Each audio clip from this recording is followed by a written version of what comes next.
नमस्कार दोस्तों, स्वागत है आपका। बात करेंगे डिजिटल एग्रीकल्चर के बारे में, जो खेती का भविष्य है।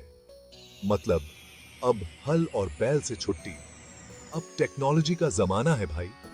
डिजिटल टेक्नोलॉजी कैसे हमारी खेती को और भी आसान और फायदेमंद बना सकती है, ये जानने के लिए वीडियो को अंत तक जरूर देखें।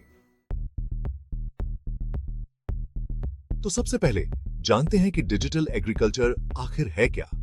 दोस्तों, डिजिटल एग्रीकल्चर का मतलब है खेती में डिजिटल चीजें इस्तेमाल करना, जैसे कि sensors, drone, artificial intelligence, AI और डेटा एनालिटिक्स। अब आप सोच रहे होंगे ये सब क्या भला है। अरे भाई, ये सब आपके काम को आसान बनाने वाले हथियार हैं। जैसे मान लीजिए आपके पास एक बड़ा सा खेत है और आपको पता करना है कि कहां कितना पानी चाहिए। खुद थोड़ी नापेंगे, यही काम आएंगे सेंसर्स। ये सेंसर्स मिट्टी में नमी बता देंगे और आपको पता चल जाएगा कि कहां कितना पानी देना है। और ड्रोन, अरे वो तो आसमान से ही आपके पूरे खेत की निगरानी करेंगे। फसल में कोई बीमारी लगी है या कीड़े लग गए हैं, सब दिखा देंगे। मतलब अब आपको खुद खेत में घूम घूम कर देखने की जरूरत नहीं। और एआई, वो तो एकदम जादू है भाई। ये आपके सारे डेटा को देखकर बताएगा कि कौन सी फसल कब उगानी है, कितनी खाद डालनी है, कब पानी देना है, सब कुछ। मतलब समझ लो, खेती अब एकदम हाईटेक हो गई है। अब बात करते हैं डिजिटल एग्रीकल्चर के फायदों की। सबसे पहला फायदा तो यही है कि इससे आपकी फसल ज्यादा होगी। कैसे? अरे भाई, जब आपको सही समय पर सही जानकारी मिलेगी तो आप वही करेंगे ना जो आपकी फसल के लिए सबसे अच्छा होगा। दूसरा फायदा, आपका समय और पैसा दोनों बचेगा।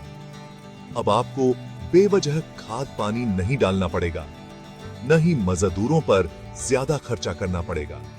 तीसरा फायदा, आपकी फसल अच्छी क्वालिटी की होगी।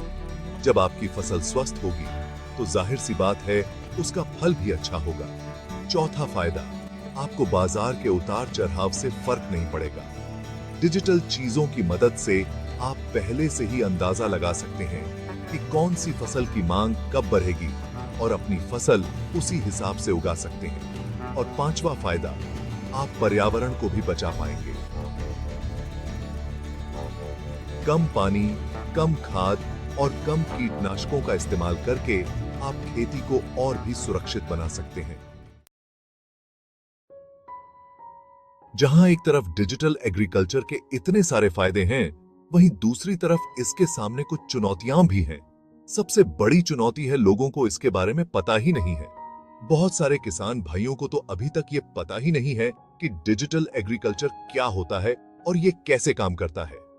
दूसरी चुनौती है संसाधनों की कमी। डिजिटल चीजें अभी भी थोड़ी महंगी हैं और बहुत सारे किसानों के पास इन्हें खरीदने के लिए पैसे नहीं हैं। तीसरी चुनौती है ट्रेनिंग की कमी। डिजिटल चीजों का इस्तेमाल करने के लिए किसानों को सिखाना जरूरी है, लेकिन अभी तक ऐसी सुविधाएं बहुत कम हैं। चौथी चुनौती है इंटरनेट की कमी।